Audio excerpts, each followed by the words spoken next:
Murayo Iruga Yesu Kemago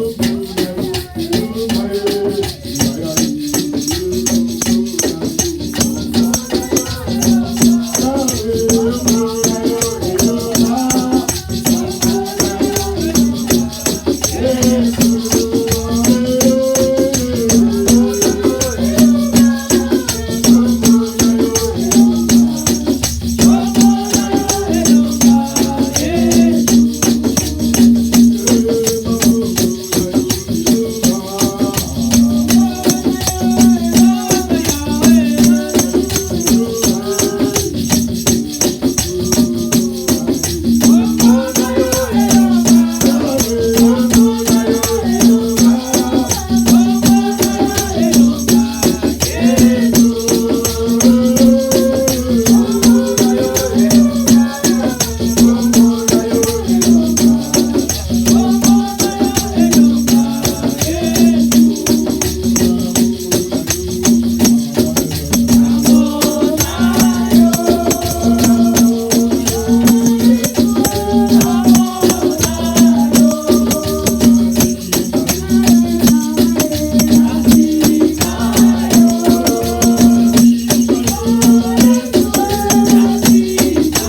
Que Dieu soit loué.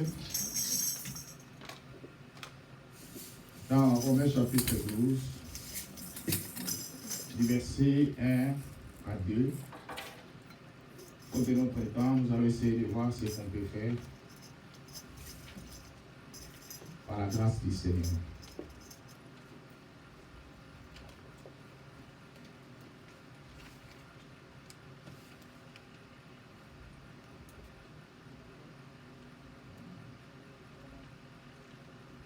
Musique.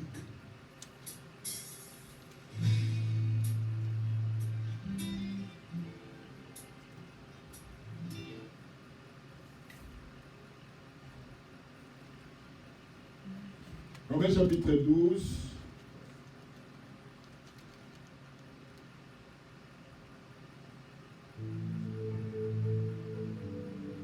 Nous allons ouvrir tous nos Bibles dans Romains chapitre 12.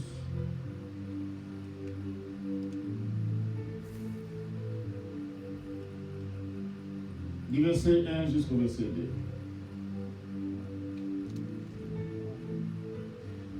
Je vais lire ensemble, nous tous nous allons lire la parole de Dieu.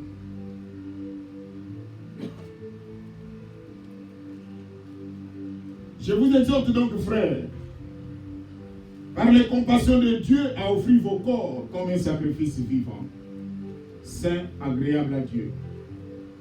Ce qui sera de votre part un culte raisonnable.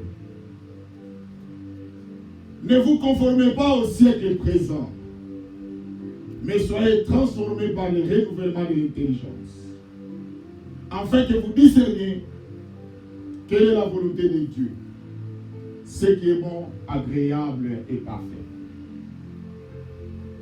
L'Église, nous voulons parler sur notre thème sur la concordance ou la conformité. Peuple de Dieu, Dieu nous a préparé ce thème pour nous donner encore une force. Nous sommes en train de parler ou lire dans notre livre de Romains, du chapitre 12, du verset 1 à 2.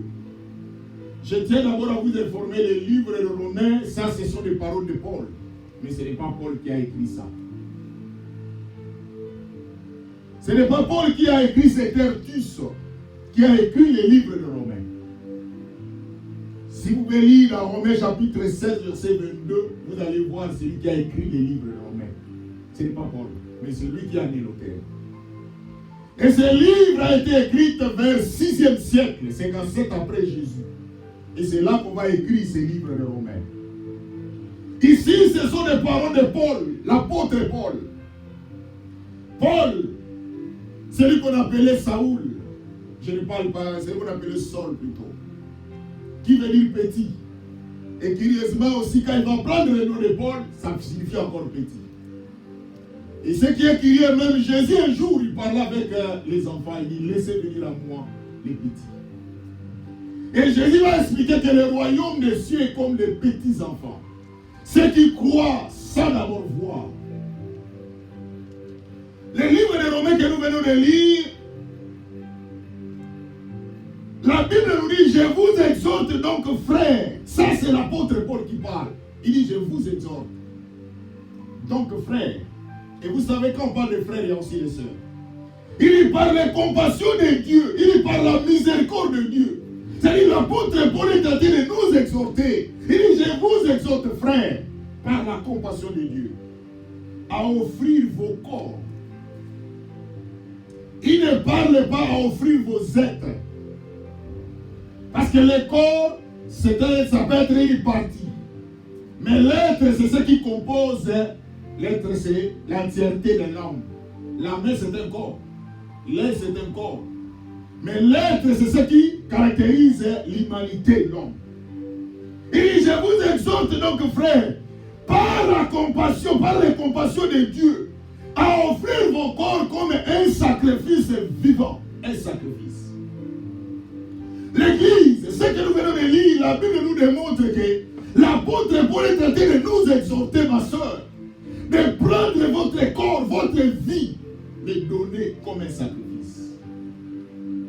J'ai toujours l'habitude de dire à l'Église, il n'y a pas une vie sans sacrifice. Et j'ai toujours aussi exhorté au peuple de Dieu que nous sommes des étrangers sur cette terre. Nous sommes des voyageurs et un jour, nous allons quitter cette terre. 3 questions, j'ai toujours posé. Comment, quand et où? Ça, c'est un ministère caché de Dieu. Ma soeur, mon frère, maman, tout ce que nous pouvons faire sur cette terre, n'oubliez pas que nous sommes des voyageurs. Il y a un temps pour tout. Il y a un temps pour manger. Il y a un temps pour boire. Il y a un temps pour se réjouir. Il y a un temps aussi pour mourir. L'apôtre Paul dit, je vous exhorte donc, frères, par la miséricorde de Dieu. Bien aimé, ça c'est l'homme de Dieu qui nous demande. Il dit, il est en train de parler au peuple à cette époque-là. Il leur demande de leur donner leur vie à Dieu. Ma soeur, mon frère, maman, aujourd'hui tu es encore fort.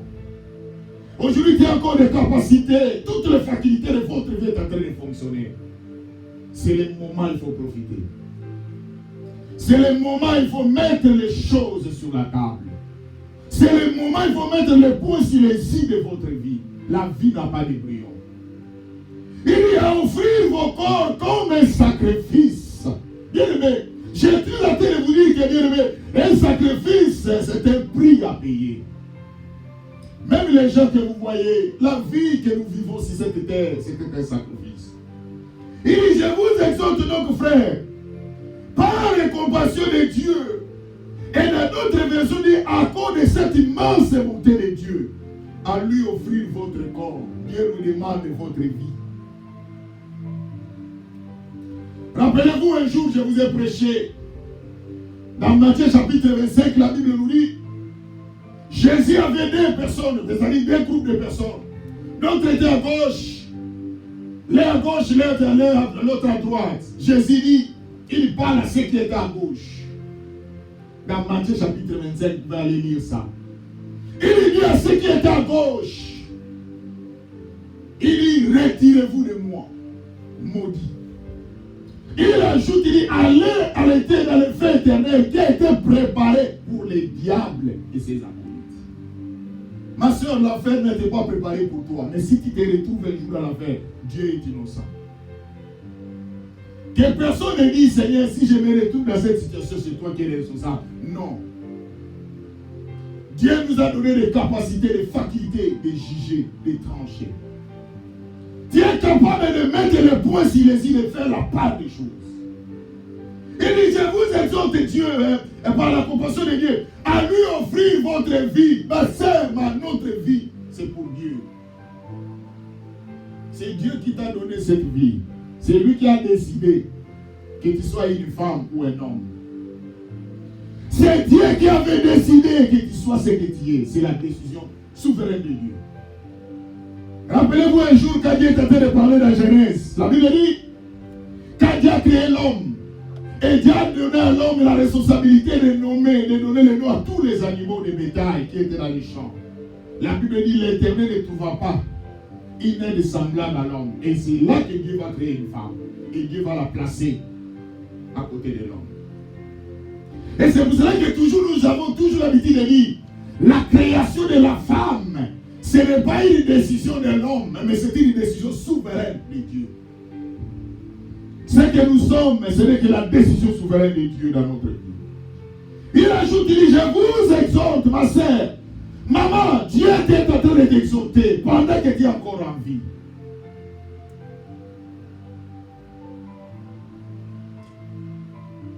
Il y a une vidéo que maman pasteur voulait me montrer quand on voyageait. Je lui ai dit non, ne me montrez pas cette vidéo, j'ai besoin d'être concentré. Mais elle me parle seulement de l'histoire de cette vidéo, Père. La vidéo que je vous parle est là. Si on vous donne cette vidéo, vous n'allez pas arriver même à mettre quelque chose sur la main. Un homme prend une marteau. Il est tenté de décomposer une autre personne sur place. Une personne vivante, une autre personne prend une marteau sur place. Il prend la chair de la personne, il mange. Cette vidéo que je vous parle là. L'église, l'État n'est plus. Peuple de Dieu, si vous regardez même les signes des temps, les choses que nous sommes en train de vivre aujourd'hui, même le monde n'a plus pitié. Auparavant, quand tu veux faire du mal à quelqu'un, ou à ton frère, ou à ta soeur, il y a même des remords qui arrivent dans ta tête. Tu dis non, je ne peux pas faire ça. Maintenant, il n'y en a plus. Les gens n'ont plus peur de la mort. Et la Bible nous dit, n'oubliez pas que toutes ces choses nous montrent que le temps est arrivé, le retour du Christ est proche. Mais aujourd'hui, Dieu est en train de nous demander notre vie, de lui donner. Dieu nous demande pour dire que ta vie, c'est seul le Seigneur qui peut la sauver. Il dit, je vous exhorte donc, frères, par les compassions de Dieu, à lui offrir vos corps comme un sacrifice. Il ajoute, premièrement, vivant. Pourquoi Dieu est en train de nous demander notre corps sacrifice vivant? Parce que Dieu n'est pas un Dieu de mort. C'est peut-être un Dieu de vivant. Il dit à lui offrir votre corps comme un sacrifice vivant. Ma sœur, si vous regardez même Dieu dans l'Ancien Testament, quand il demandait aux enfants d'Israël de lui offrir, Dieu demandait des sacrifices vivants. Dieu demandait des choses qui ont la vie. Parce que lui-même, Dieu que nous servons, il est la vie. Il dit de lui offrir vos corps comme un sacrifice. Ma sœur, maman, nous devons faire la part des choses. Nous devons faire la part des choses. Il y aura un moment, tu ne seras plus en vie. Il y aura un moment, tu vas retourner. Combien de fois je vous prêche l'église, je vous parle, qu'à chaque fois que vous jetez vos salives, à chaque fois que vous essuyez dans votre sueur, ça retombe, ça tombe dans la terre. Or, la sueur et le salive, c'est votre vie. Et quand vous faites ça, c'est-à-dire votre corps rentre dans la terre. Parce que Dieu avait dit, tu es venu dans la poussière, tu retourneras dans la poussière. Et j'ai expliqué à l'église, à chaque fois que nous jetons le salive, c'est toi qui rentres dans la terre. Mais qui veut dire, toi, ma salive ou ma sueur, tu me précèdes, mais moi-même en personne, je te suivrai. C'est pour cela le jour que tu vas rentrer, tu retourneras dans la poussière. Mais c'est le moment que le Seigneur nous demande de lui offrir notre vie, ma sœur. Prends une décision, maman. Prends une décision, papa. Prends une décision, ma sœur, mon frère, de donner ta vie à Jésus. La vie n'a pas de bouillon. Tu peux sortir dans tes pensées, tu penses que tu vas retourner. Mais peut-être ça, c'est un aller, non retour. Il nous demande de lui donner un sacrifice vivant. Dieu aime la vie. Ce qui vivifie, c'est notre Dieu. Il dit encore, parce que lui-même, Dieu n'est pas un Dieu de mort. Il demande un sacrifice vivant. C'est-à-dire, quand tu es encore en vie, c'est le moment de donner ta vie au Seigneur. Il dit, un sacrifice vivant, saint. Il ajoute encore saint. Or, le mot saint, je vous ai expliqué, qui veut dire mis à part. Le mot saint, c'est la même définition avec le mot église. Je vous ai dit que l'église, par définition, vient du mot ecclésia. Un groupement de gens appelés ordre. C'est pour cela que si vous lisez l'Ancien Testament, on n'appelait pas église ecclésia, on appelait chorale. C'est vers l'an 70, avant Jésus, qu'on a traduit le mot chorale, c'est-à-dire à l'église. Parce que dans l'Ancien Testament, on l'appelait l'assemblée dans les déserts. C'est pour cela, si vous regardez la délivrance des enfants d'Israël en Égypte, Dieu disait toujours à Moïse, parle à Pharaon, qu'il libère mon peuple pour qu'ils aillent m'adorer. C'est ça, l'église. Et Dieu nous demande un sacrifice d'abord premièrement vivant. Deuxièmement, un sacrifice saint. Nous devons vivre la sainteté, la sanctification dans notre vie. Voilà pourquoi dans les églises d'aujourd'hui, les gens veulent entendre les choses qui les plaisent. On va leur parler de ceci, on va leur parler de cela. Mais quand on vous parle, on vous prêche la sanctification. Rappelez-vous dans Hébreux 12, 14. La Bible dit recherchez la paix et la sanctification, sans laquelle personne ne verra le Seigneur. Un jour, maman, nous avons besoin un jour de voir le Seigneur. Ma sœur, un jour, nous avons besoin d'hériter du royaume. Je vous prêche, vous devez savoir qu'à part cette vie que nous avons ici, il y a une autre vie qui nous attend. Mais cette vie-là dépend de cette vie que nous avons aujourd'hui. Si tu rates cette vie-là, ce n'est pas la responsabilité de Dieu, c'est toi. Parce que Dieu te prêche. Dieu nous demande la sanctification. Il dit, nous devons donner à notre corps, que ça soit saint, vivant. La sainteté, la sanctification. Rappelez-vous les enfants d'Israël, quand ils sortirent de l'Égypte pour aller à la terre, à Canaan, qui était la terre promise, que j'ai toujours l'habitude d'appeler aussi la terre conquise. Canaan n'a jamais été le royaume. Il ne faut pas le signifier au royaume. Canaan signifie la bénédiction. Parce que la Bible est claire en disant que vous allez trouver des gens là-bas que vous devez combattre pour avoir votre bénédiction. Les mauvaises personnes ne se trouvent pas dans le royaume.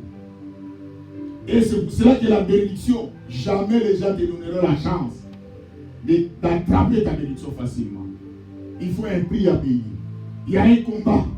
C'est pour cela qu'il n'y a pas une vie sans combat. Il n'y a pas une vie, maman. Tout ce que nous vivons sur cette terre, c'est le combat. Même pour vivre, c'était un combat. Il faut aller travailler pour avoir de l'argent afin de vivre. C'est le combat. Tu ne peux pas rester dans ta maison. On t'appelle en disant que non, allez regarder dans ton compte. Dans une banque, on t'a mis de l'argent. Non, on met de l'argent lorsque tu as travaillé. Lorsque tu t'es sacrifié. Lorsque tu as fait quelque chose. C'est comme ça aussi avec Dieu. C'est pour cela que vous nous voyez chaque samedi, nous sommes ici pour chercher la face de Dieu, pour prier. Ce n'est pas seulement, on ne se limite pas là-bas. Même dans nos maisons, nous nous réveillons tardivement pour chercher la face de Dieu. Parce qu'il n'y a pas une vie sans sacrifice. Dieu nous demande encore, il dit, un sacrifice vivant, un sacrifice saint, c'est-à-dire mis à part la sanctification. Mais aujourd'hui, beaucoup des enfants de Dieu ont des problèmes sur la sanctification. La sanctification devient un problème pour vous. Vous avez de sérieux problèmes pour la sanctification. Les enfants de Dieu ne veulent pas marcher dans la droiture et dans l'intégrité. Je vous ai dit, la sanctification n'a jamais été difficile. C'est simple comme bonjour. La sanctification, c'est la croix. Il y a un poteau qui est vertical, l'autre qui est horizontal. Ce qui est horizontal, c'est toi avec ton Dieu. Ce qui est horizontal, c'est toi avec ton prochain. Chaque jour, quand tu te réveilles, posez-vous deux questions. Est-ce que j'ai un problème avec mon créateur ou j'ai un problème avec mon voisin qui est à côté? Parce que Dieu avait dit, parmi les commandements dans l'Ancien Testament, tu aimeras ton prochain comme toi-même. Tu ne peux pas te faire du mal. Ce n'est pas aussi, tu ne peux pas faire du mal à ton prochain. Mais aujourd'hui, l'Église, parce que nous ne marchons plus devant la sanctification, la crainte de Dieu n'est plus dans les églises. Les enfants de Dieu ne craignent plus Dieu. Est-ce que vous savez, les gens qui mettent et qui provoquent des dégâts, ce sont les enfants de Dieu. Dans leur bouche, ils parlent plus de Jésus. C'est pour cela, les épîtres nous disent, ils font profession de connaître Dieu. Mais il est remis par leurs œuvres. Regardez ce qui montre comme si l'apparence, la sainteté, la piété. Et aujourd'hui, j'ai toujours l'habitude de vous dire, l'Église, pourquoi il y a des gens qui se sont rétrogradés aujourd'hui? C'est à cause des membres de l'Église. Un jour, je suis allé rendre visite à un frère. Les membres de sa famille nous disent, nous sommes prêts de venir prier à l'église, mais nous ne pouvons pas venir. C'est à cause de votre frère. Combien parmi nous avons rendu notre personne incrédible? À cause de notre façon de vivre. Vous n'êtes pas simple. Vous compliquez les choses pour rien. Il ajoute, il dit, ce qui sera de votre part un culte raisonnable. Il ajoute d'abord, nous devons donner à notre corps comme un sacrifice vivant, saint, agréable à Dieu. Or, le mot agréable de l'Église, c'est lui qui a la foi. Même dans Romains, dans Hébreux 11, 6. Sans la foi, il est impossible de lui être agréable. Sans la foi, il est impossible de plaire à Dieu. Or, la foi, c'est quoi? Quand Hébreux 11, 1 nous dit, amener à l'existence les choses qui n'existaient pas. C'est ça la foi. Tu n'as rien, mais tu es tenté de voir la réussite. C'est ça la foi. Bien aimé, nous vivons par la foi et non par la vie. 1 Corinthiens 5, 7. Notre vie, nous vivons par la foi et non par la vie. Si tu vis par rapport à ta façon de voir, tu seras déçu. Regarde la situation de ta famille. Tu penses que là, si tu regardes ta famille et tu regardes ta vie aujourd'hui, il n'y a pas match. Pour te dire que c'est Dieu qui te fait grâce. C'est Dieu qui t'accompagne. Il ajoute, il dit, nous devons faire ce qui sera de votre part un culte raisonnable. Lorsque nous donnons à Dieu notre corps, notre vie, tu donnes ta vie au Seigneur. Lorsque tu marches dans la sanctification, lorsque tu vis, tu donnes un sacrifice qui est vivant, qui n'est pas chétif, qui n'est pas mort, mais qui est vivant. Et ce qui est agréable à Dieu, ce qui va plaire à notre Dieu, c'est alors, ça sera un culte raisonnable. Parce que le mot culte signifie adoration. En latin, on dit cultus. Le mot culte veut dire adoration. L'église, Dieu est en train de nous demander notre vie pour l'adorer. C'est pour cela, maman, papa, tu n'es pas obligé de fermer tes yeux, commencer seulement à adorer, non. Lorsque tu marches dans la droiture, dans la volonté de Dieu, c'est une adoration. Lorsque tu fais des choses qui plaisent à notre Dieu, c'est une adoration. Pourquoi dans notre vie, vous ne pouvez pas marcher dans la crainte de Dieu? Pourquoi parmi nous, il y a des hypocrites? Tu vis avec la personne que tu n'aimes pas. Pourquoi? Tu es en train de t'entretuer toi-même. Tu es en train de te faire du mal toi-même. Parce que la Bible dit Dieu qui nous connaît. C'est lui qui sonde le cœur et les reins. Dieu nous demande aujourd'hui, peuple de Dieu. Et Dieu nous exhorte au travers de son serviteur. Au travers de ce verset du chapitre 12, verset 1. Il dit, je vous exhorte donc, frères, par les compassions de Dieu, à lui offrir vos corps comme un sacrifice vivant. Vos corps n'est pas des sacrifices vivants pour Dieu. Vos corps sont des sacrifices morts pour les diables. C'est pour cela 1 Timothée chapitre 5, verset 6 nous dit, celle qui vit dans les plaisirs est morte quoique vivante. Celui qui vit dans les plaisirs de ce monde, malgré qu'il marche, il est un cadavre. L'église, vous savez pourquoi la main de l'Éternel ne vous accompagne pas? Parce que la présence de Dieu n'est plus avec vous. Plus vous marchez dans les péchés, plus il est le péché qui vous domine. Chaque jour vous vous levez, votre esprit est déjà hanté par le mal. C'est pour cela que vous n'avez plus le remords quand vous faites du mal à quelqu'un. Vous êtes prêt à faire du mal à quelqu'un sans même une reproche. Vous le faites librement. Et quand nous avons fait l'analyse de cette vidéo, quelqu'un est en train de tuer quelqu'un avec un marteau. Quelqu'un qui est vivant. Vous lui supprimez la vie. Vous lui supprimez la vie. Et vous restez aussi sur cette terre. Ah non, restez longtemps. Ne mourrez pas. Mais n'oubliez pas que la Bible nous dit la vie de l'homme est limitée. Qu'est-ce que vous allez expliquer? Est-ce que vous savez dans la vie de l'église, je vais vous dire pour terminer. Vous savez que dans la vie, il y a d'autres pardons. Tu peux l'obtenir seulement avec la personne qui t'a fait du mal. Il ne faut pas oublier. Dieu peut te pardonner. Mais il y a d'autres pardons pour que Dieu accepte ton pardon. Il faut réparer avec la personne qui t'a fait du mal. C'est écrit dans la Bible, dans notre livre de Matthieu 9, dans notre Père.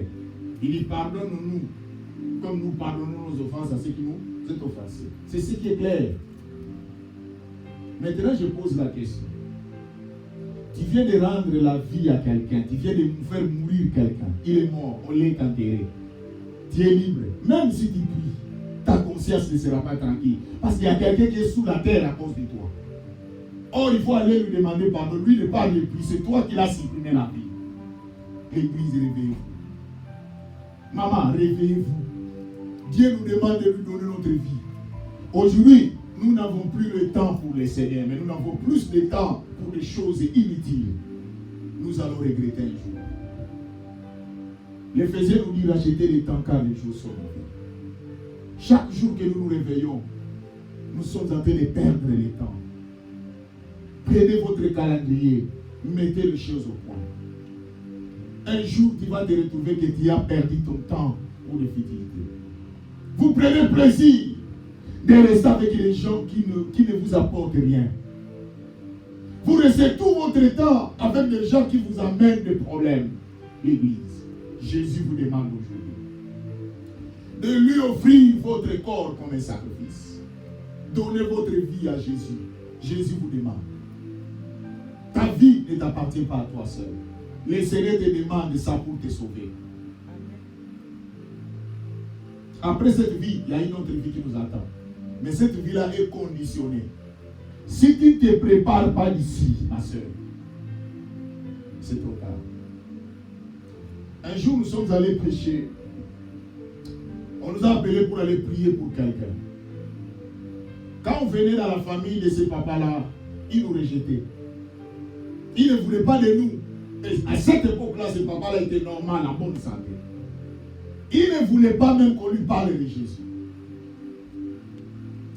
Mais le jour que ce papa se retrouve dans les lits des hôpitaux, l'église, ce qui m'a fait pitié, il n'arrive plus, il ne peut plus entendre. Et je me rappelle encore à ce temps-là, nous sommes venus vers ce papa-là pour lui faire accepter Jésus. Il dit, il est incapable d'accepter Jésus. Le Seigneur vous demande maintenant. Voyez la force que moi j'ai aujourd'hui. Demain, je n'aurai pas cette force. C'est la même chose avec vous. Mais qu'est-ce que vous êtes en train de faire avec la force que Dieu vous a donnée? Critiquer les gens, parler du mal des autres, créer des fausses histoires contre les gens. C'est ça la vie. Vous allez regretter. Vous êtes en train de perdre votre temps systémique. Nous n'avons plus le temps. Le temps compte. L'église, maman, Jésus nous demande, il nous exhorte. L'exhortation, c'est une supplication. Mon frère, l'exhortation, c'est une supplication. Dieu dit, je vous exhorte donc, frère, par la compassion de Dieu, de lui offrir votre corps comme un sacrifice. Vous ne voulez pas vous sacrifier à Dieu. Les gens vont vous dire que non, vous allez à l'église, vous allez prier, vous êtes devenu. Non, non, non, non, c'est votre vie, maman. Qui vous a interdit de ne pas faire vos anniversaires? Qui vous a interdit de ne pas vous fêter? Nous fêtons. On m'appelle de Jésus. Il dit, je vous exhorte donc, frère, par la compassion de Dieu. Paul est en train de nous demander de lui offrir votre corps. Il sait. Il sait que ce corps que vous avez, un jour vous allez le perdre. C'est le moment de lui donner votre vie. Si vous donnez votre vie au Seigneur, c'est lui qui va vous retourner votre corps. C'est lui qui va vous donner encore une autre vie et une vie nouvelle. Et il ajoute, comme un sacrifice vivant, c'est agréable à Dieu et ce qui sera de votre part un culte raisonnable. Moi, mon corps, c'est un culte. Je vais adorer le Seigneur. C'est pour cela dans tous mes actes que je fais, que je pose, c'est une adoration pour le Seigneur. L'église, on n'adore pas seulement le Seigneur en vous agenouillant et en priant. Non, tout ce que vous faites, si vous le faites dans le bon sens, c'est une adoration pour le Seigneur. Voilà ce que j'ai à vous dire aujourd'hui. Dieu vous demande une chose, de donner votre vie au Seigneur. Les gens vous trompent. Les gens qui vous trompent. Et ce qui me tourne l'église, à votre âge, on vous trompe aussi. Non, il y a quand même l'âge qu'on peut tromper quelqu'un, non? Il y a aussi l'âge qu'on ne trompe plus. C'est le temps, peuple de Dieu. Et la prochaine fois, nous allons attaquer le verset 2. Faute de notre temps. Je veux que tu pries le Seigneur. Tu parles au Seigneur, Seigneur dit, Seigneur, j'ai écouté ta parole. Ferme tes yeux. Tu parles au Seigneur. Tu vas dire au Seigneur, Seigneur,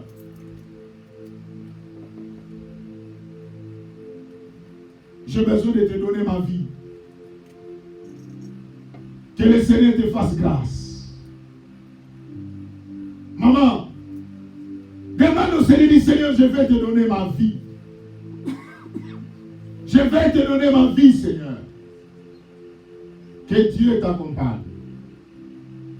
Dans le nom de Jésus, priez le Seigneur. Prie le Seigneur.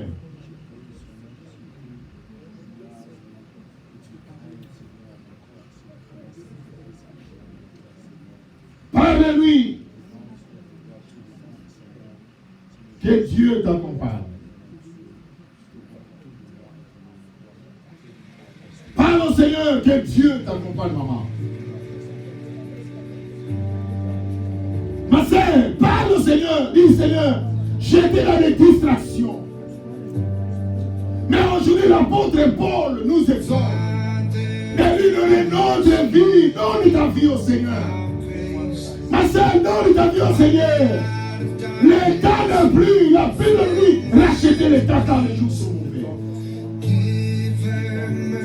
Père, Yahweh, nous étions dans des distractions inutiles. Nous étions dans des futilités, Père. Yahweh, aide ce peuple. Aide-nous, Jésus. Yahweh, il n'y a que toi, l'Éternel, notre Dieu, Père. Hey! C'est lui ton Père, c'est lui là, enlève vers Jésus. C'est lui qui va t'accompagner même dans la tombe. Ton mari va t'abandonner, ta femme va t'abandonner, même tes enfants vont t'abandonner. Mais le Seigneur sera avec toi. Le Seigneur t'accompagnera partout. Il a dit, je serai avec. Je serai avec toi. Père, Yahweh, nous avons donné plus de confiance aux hommes de ce monde. Nous avons donné notre vie à eux. Qu'ils fassent de nous ce qu'ils veulent. Mais nous avons oublié que ta parole nous demande que nous devons offrir nos corps comme un sacrifice. Yahweh, nous voulons la facilité sur cette terre. Mais nous avons compris au travers de cette parole. Seigneur, nous devons nous sacrifier, donner notre vie à Jésus. Père de grâce, il n'y a que toi, l'Éternel, notre Dieu, Père. Yahweh, nous avons besoin de toi, Père. Yahweh, nous avons besoin de toi, Jésus. Jésus! Jésus! Regarde ces peuples qui sont venus vers toi, maman. Qui les a demandé leur vie. Yahweh, nous avons pris notre vie. C'est l'icocentrisme qui nous a animés. Mais nous avons compris, Seigneur, au travers de cette parole, que tu as besoin de notre vie comme des sacrifices vivants. C'est agréable à Dieu. Yahweh, nous devons te plaire. En lieu place de passer notre temps dans ta présence. Nous on passe notre temps à critiquer, à parler des choses, des futilités qu'un jour nous allons regretter. Seigneur, c'est le temps pour nous de nous révolter. De donner notre vie à Jésus. De donner notre vie à Jésus. De donner notre vie à Jésus. Yahweh, je donne ma vie à toi, Père. Seigneur, je te donne ma vie. Oh Seigneur, notre gloire. Yahweh, le Dieu de gloire. Qui est venu un jour. Nous avons tout quitté, Seigneur. Nous avons tout quitté et nous t'avons suivi. Qu'est-ce que nous aurons en revanche? Jésus qui a dit, personne ne peut me suivre. Il recevra dans ces siècles présents au senti. Et même dans les siècles à venir au senti. Seigneur, nous avons besoin de toi, Père. Oh Père, notre Dieu, notre Seigneur, il n'y a que toi l'Éternel. Yahweh, aide-nous. Aide-nous, Yahweh. Le monde est en train de vivre dans une méchanceté atroce. Nous sommes prêts même à tuer nos frères, à tuer nos maris, nos femmes, nos enfants, à cause de ce péché de ce monde.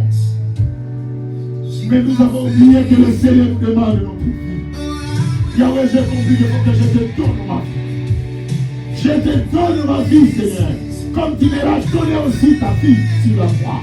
La Bible dit, moi qui étais un peuple sans Dieu, moi qui étais un peuple sans promesse, moi qui vivais dans la malédiction, mais Jésus, un homme de Galilée, Jésus de Nazareth, il est venu sur cette terre, il a donné sa vie pour moi. Même mon père ne peut pas le faire. Même ma mère, même mes frères, personne, même mes amis ne peut pas donner leur vie pour moi. Mais Jésus l'a fait. Voilà pourquoi l'Éternel, je suis prêt à te donner ma vie, Père. Comme un sacrifice. Yahweh, merci Jésus. Merci Jésus. Merci Jésus. Merci Jésus. Merci Jésus. Merci Jésus. Merci Père. Parce que la vie de lui sur la croix, qui avait dit Père, tout est à toi. Pour moi qui étais un homme sans Jésus s'est sacrifié pour moi. Et aujourd'hui, Seigneur, qui me demande un sacrifice. Avec tout, c'est ma vie. Je suis prêt, Seigneur, de le faire au travers de cette parole. Merci, Père. Merci, Jésus. Merci, Père. Merci, Jésus. Que la grâce de l'Éternel, que l'amour du Père et la communion du Saint-Esprit règnent avec nous. Dans le nom de Jésus, nous t'avons ainsi prié. Amen. Amen. Nous acclamons très fort pour notre Seigneur. Merci, Monsieur Dieu.